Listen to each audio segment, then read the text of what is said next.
The Royals didn't protect you, Rule 5. I heard you talk about this on the pregame show or the preview show for the Omaha Royals.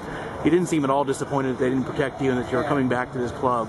Talk to me a little bit about that. I mean, obviously, it's something that it'd be nice to have, but just keep going out and kind of do what I do, and I guess just kind of where my career's come from. It's kind of come out of the ashes, I guess, when I started pitching and late in college, and I just kind of feel lucky to be where I'm at. I mean, obviously, I have loftier goals than just being here, but still, you can't beat having the ballpark as an office and getting to do what we do, and just having fun with it.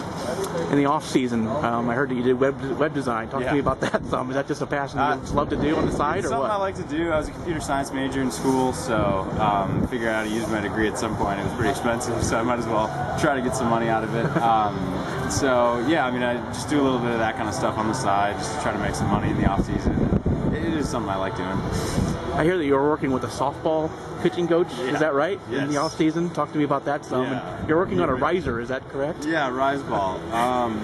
So I do websites and I throw like a girl. I'm pretty much the typical minor league pitcher. No, I've been working with a couple girls at Northwestern and just trying to throw a rise ball. I mean, I was watching the Women's College World Series a couple years ago and watching all these girls swing and miss at pitches up at their chin, and I thought, well, hey, I throw from down there, kind of. Why can't I do that? It's a great idea. So, talked to them, and was lucky. One of the girls that used to go to Northwestern had one of the best rise balls in the country, and the girl who's there now, she throws really hard, and she's been working on it too. So it's kind of been a good, teamwork effort.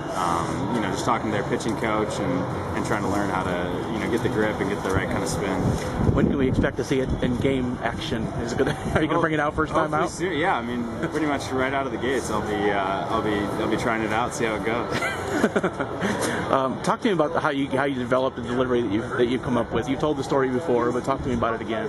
I came up as a position player in college. I was a middle infielder and played a little bit of catcher, but just kind of naturally, I guess I had a lower arm slot. I mean, even from across the diamonds, I always had a decent arm, not great, but I kind of naturally had a lower arm slot. So when I found out that I really wasn't very good at hitting at all, I realized it was probably time to maybe try pitching. So I decided to just kind of drop down. I used to do it a little bit in high school, 2 strikes. Sometimes I'd drop down.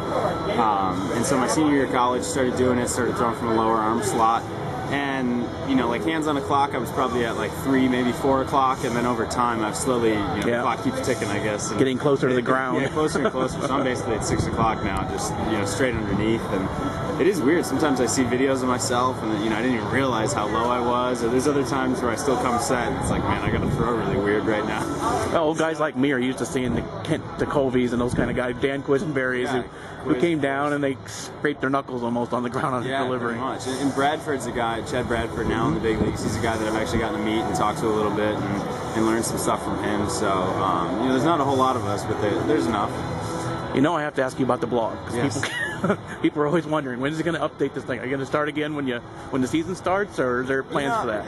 I don't really have plans, I guess. I mean, it's something I love doing. I love, just the idea of being able to, interact with the fans, I guess, and just, I get emails all the time from people that, people show up to the ballpark, and I get to meet people who are coming from all over the country, just, on a road trip and stopped in Omaha because they want to see the game. So, it's something I really like doing. At the same time, I obviously have to balance stuff, on the field, and that's my priority. Yeah. It's definitely something I enjoy, so I'm hoping to bring it back at some point here, but don't have any set plans. Anything you worked on in the off season besides the riser that you feel like is going to really help you this season? A couple of funkier things with my delivery, I guess. Obviously my arm slot is pretty weird, but my delivery for the most part is relatively smooth, I guess you could say. So just trying to funk it up a little bit, I guess. Funk it up. Yeah, funk it up. You don't have to bleep that one. There's an end in there. That'll work. Anyway, just a couple of things to kind of change the timing and stuff. Obviously I'm not going to blow the ball by anybody. I don't throw that hard. So trying to screw up hitters' timing, basically. That's, what I'm trying to do with as slow as I throw. So a couple things in my delivery, just change it up a little bit. I've added kind of a pause, and I've got kind of a quick pitch, and some other things just to make it look a little weirder, I guess. Optimism for the big leagues. I know you're pretty content coming from where you've come from, but there's got to be some optimism at some point. You keep making these changes. The bullpen has struggles sometimes in Kansas City. What do you think? Is there a chance to get up there this year? Yeah, absolutely. I mean, I say all the time that I don't think anybody plays in the minors to play in the minors. Yeah. At least I know I don't. I mean, I'm thrilled being where I'm at. You know, I wouldn't say that I'm content though. I mean, obviously I'm here, you know, working on stuff, trying to get better, and you know, I foresee a long, successful career in the big leagues. Otherwise, you know, honestly, I probably wouldn't be here because you know, I'd be needing to find some other way to make money. So, yeah, I mean, definitely have optimism. And I mean, I'm hoping that, you know, this year throw well and get a chance to get up there and kind of see what happens in the big leagues. Thanks. Appreciate it, Chris. Thank you.